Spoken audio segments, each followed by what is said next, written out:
It begins here, a revered and beloved water source that goes by the name Rio Grande, a fragile and complex ecosystem where names and classes and ego mean nothing. It is the shared language of a mother tongue which binds us all to the source, to unity and common balance.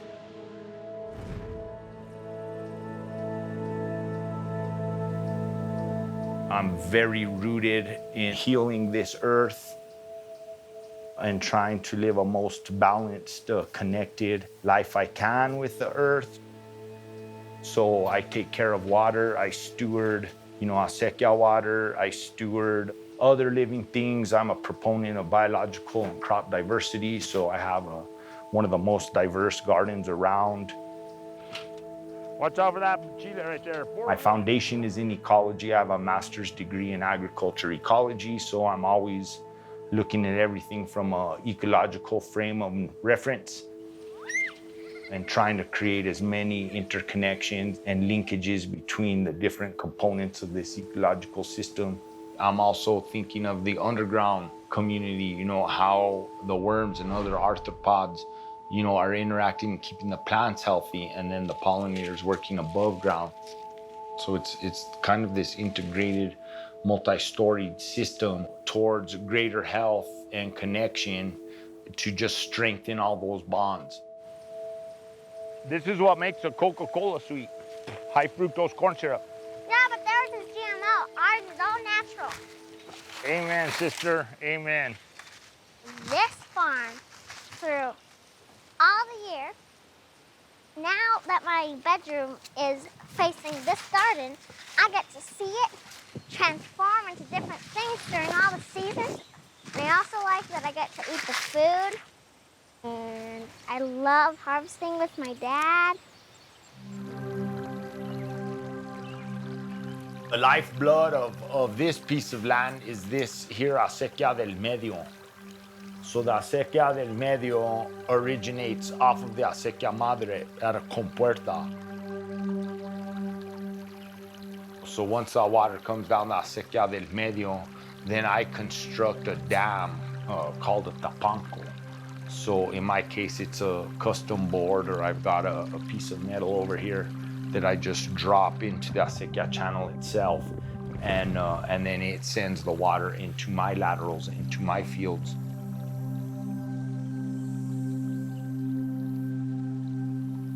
So I'm gonna open the compuerta. I already got my tapanco set up, blocking the water. As soon as I open up this compuertacita. Water is an incredible teacher at multiple levels. The water is teaching me the nuances of the land. I think of this land in terms of square inches. Most people would think of land in terms of acres, but because I know where the water goes, how it goes, I know, the progression of it, where I need to block it, how I need to create back pressure and these kinds of things. This acequia is managed by this community. So all of us who live along it are parciantes. We're all irrigators. We all participate in this system and make it work.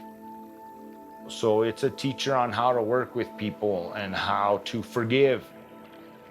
There used to be times when people would steal water. We're not really having those types of problems, thankfully, and I think it's because we had such a strong community development around conserving this acequia system, because we all know how important it is.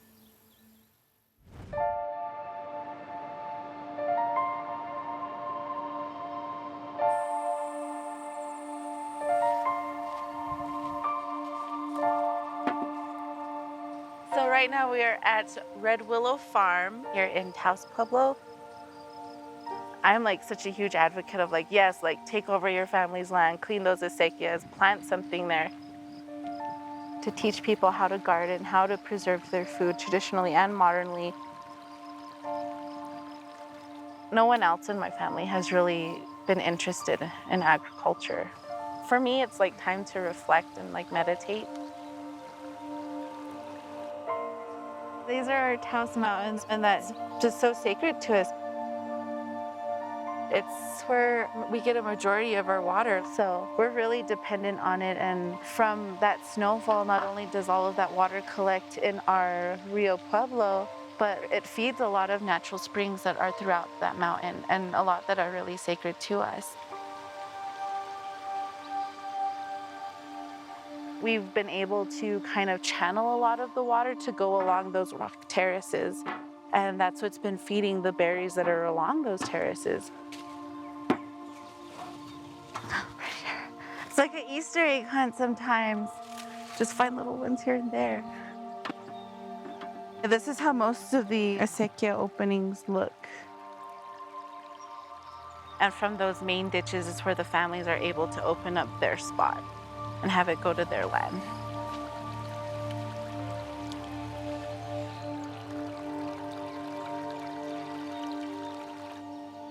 So this is the well of Red Willow Farm. It's a very special well because it has a solar-powered pump. So we produce all our electricity here on site to water our entire 3.2-acre farm. We try to take good care of our water resources. And we use things like drip irrigation. We try to choose varieties of crops that don't use too much water, so we do the best we can. 1 pound, you said? Yep, 1 pound bundles.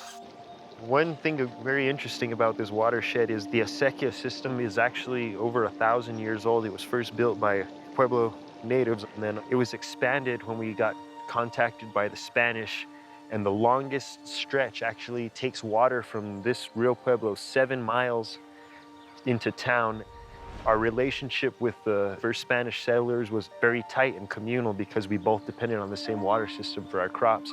And historically, whenever we would go out and clean our ditches, because the whole community would get together, and we still do that to this day in the spring, where they announce on the top of the pueblo, there's like a herald that just yells, lets everybody know it's time to clean the ditches, and we all go. That practice goes back at least 500 years.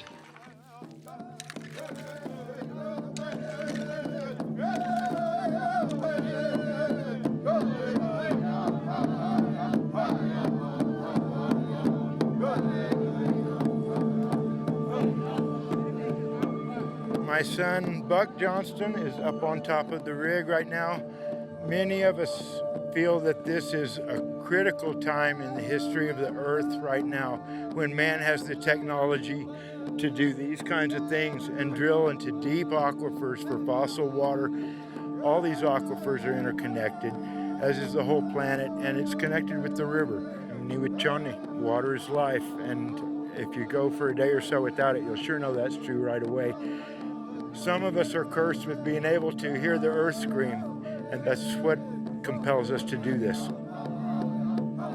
The plan at this point is to dig several more deep wells into ancient aquifers that takes 10,000 years to recharge, that is embedded in bedrock, that is filled with uranium and lead and different heavy elements that wasn't meant for humans to drink, wasn't meant to be flowing through our tributary systems.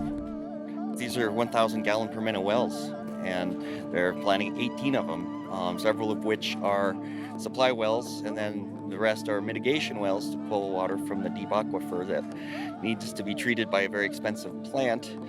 And if the community can't afford it, then usually private interests come in and buy it along with the water rights, like Nestle, and then they pretty much own our water. Once this well out here is operational and functional and private wells around it go dry, they're forced to hook up and buy water.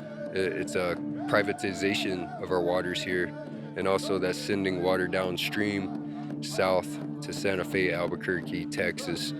And it's also entangled with the Interstate Compact Treaty, which part of that is Texas has filed a lawsuit claiming that New Mexico owes them a lot more water.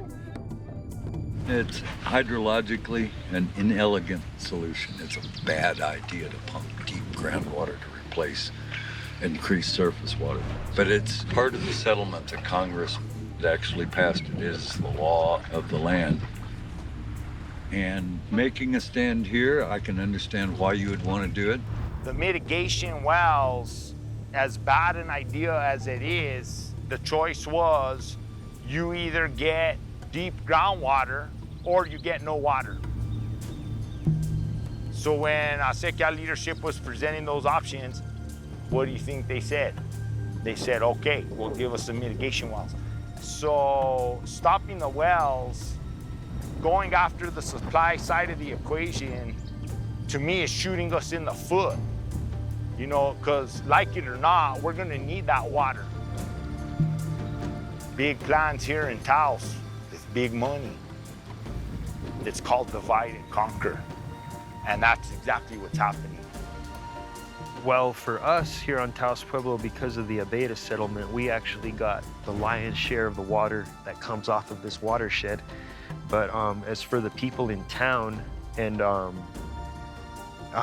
those are the ones that are most concerning, because they have water rights on paper in reserve, but in reality, this water doesn't exist on the surface, which is why they started to drill these mitigation wells, which would reach down into the deep aquifer, which is paleo water, meaning it was put there, you know, when the dinosaurs were around. My biggest fear is that if they're using deep paleo water to recharge the surface aquifer, there's a potential for it contaminating the shallow aquifer, which is really what we actually really depend on for year-to-year irrigation. There is arsenic and uranium in this area, you know, and once that's contaminated, there's no turning back.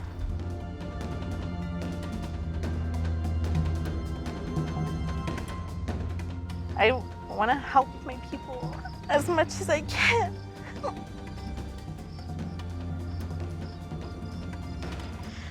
We have to start learning how to help each other here. We can't be relying on outside resources or government funding all the time. There's a lot of poor families here who can't, it's just hard. And I want to create a program to help kids. And I think that's where a lot of these young ideas will come in. And that's one way I want to give back to my community.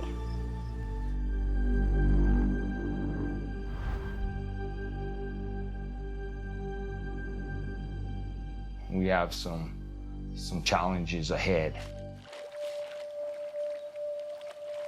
This water is contaminated. It doesn't have oxygen, you know, it's not breathing. It has excess nitrates, it has excess aluminum, it has E. coli. So it's also a teacher in that, you know, I have to learn in some respects to accept things how they are. I wish I had more pure waters, but I don't. So then how do I come to terms with that spiritually and say, you know, that's something I have to release?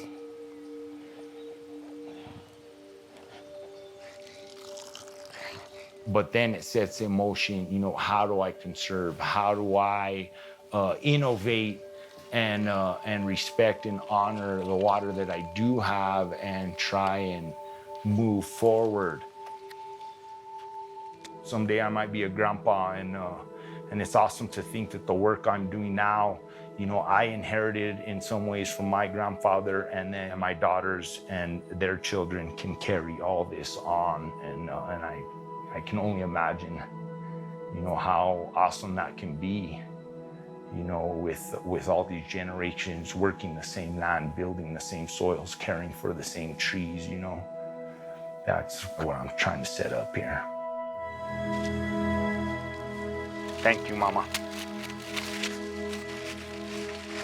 Wait, was the mom Mother Earth? Yeah. Her name's Tonachi. You know Tonachi? Hey, Tonachi. Yes.